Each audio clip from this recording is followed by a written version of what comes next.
바벨탑 사건이 있은 후에 셈과 함과 야펫의 자손들은 그나마 언어가 맞는 자들끼리 뭉쳐서 부족을 이루며 살아가게 됩니다. 이후 노아의 세 아들 중 첫째 아들 셈의 자손들이 창세기에서 소개가 되는데 이 또한 큰 중요한 건 없으니까 넘어가도록 하겠습니다. 요약을 하자면 셈이 100세가 되었을 때 아들 아르팍삿을 낳은 후로부터 구대손인 아브람이 태어났다는 것인데요. 재미있는 사실이라면 인간의 수명이 대홍수 이후로 계속해서 줄고 있다는 것입니다. 아담은 분명 1000년이 넘게 살았고 그의 자손인 노아 역시 900살이 넘게 살았는데 아브람의 아버지 테라는 205년밖에 살지를 못합니다. 대를 거듭할수록 영생과는 멀어지고 단생이 되어가는 모습이죠. 아마 대대로 지은 죄 때문일 겁니다. 아무튼 셈의 후손 중 아브람이라는 사내가 있었는데 이 사내는 훗날 하느님을 향한 지극한 사랑으로 믿음의 아버지라는 영광스러운 호칭을 얻게 됩니다.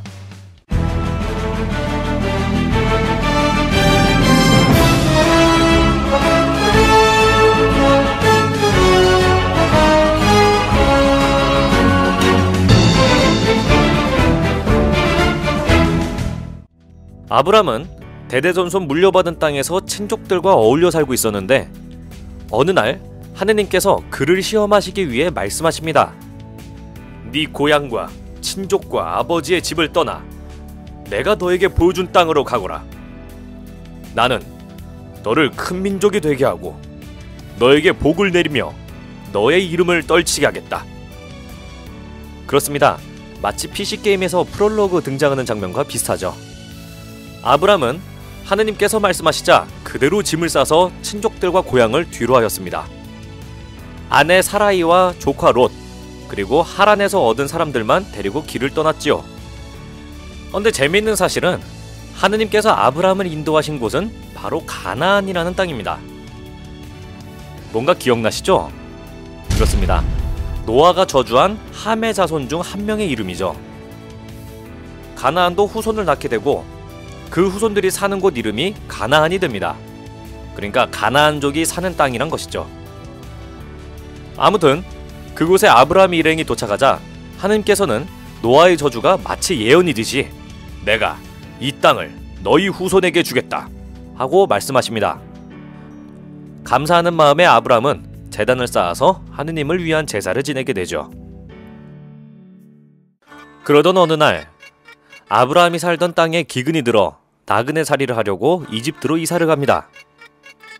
그런데 아내 사라이가 무척이나 아름다웠으므로 이집트 왕 파라오가 아브라함을 죽이고 아내를 빼앗을 것 같은 걱정이 들었습니다.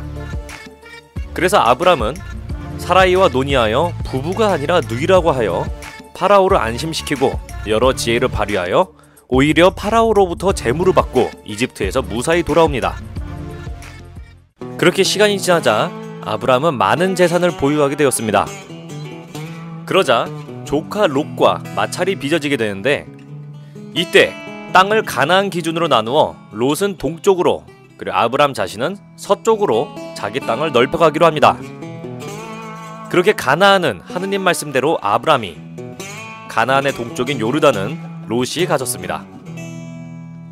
이후 성경에서는 아브라함과 롯이 힘을 합해서 주변에 타락하고 죄악에 물든 이들을 맞아 싸우고 그들을 소탕하게 됩니다.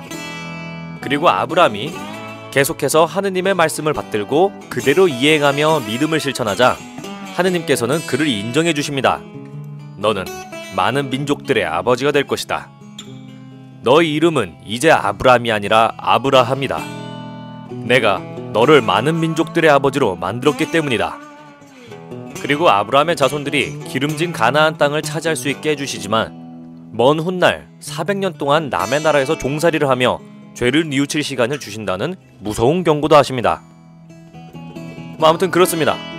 의롭고 하느님의 말씀을 믿고 따르는 아브라함을 하느님께서는 너무나도 보기 좋으셔서 그를 세상에서 뽑아 모든 이들의 믿음의 아버지가 되게 하셨습니다. 그리고는 그 계약의 조건, 그러니까 더러움을 없애고 정결하게 사는 의미로 할례를 받도록 하는데 이것은 지금으로 말하면 일종의 포경수술이라 할 수 있습니다. 어떻게 보면 깨끗해진다는 의미가 될 수도 있죠.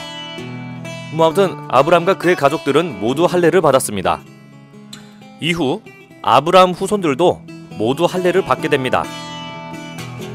그렇게 아브라함은 아브라함이라는 새로운 이름을 받고 그 호칭과 영광을 가슴에 안은 채 자신의 부족을 하느님의 말씀에 따라 정의롭고 정결하게 다스렸습니다. 아참, 아브라함의 아내 사라이도 하느님께서 사라라는 새로운 이름을 주십니다. 그러던 어느 날 아브라함이 100세가 되던 해 귀여운 아들이 태어납니다. 아브라함은 기뻐 즐거워하며 큰 잔치를 베풀었습니다. 그리고 아들 이름을 이사악이라 불렀습니다.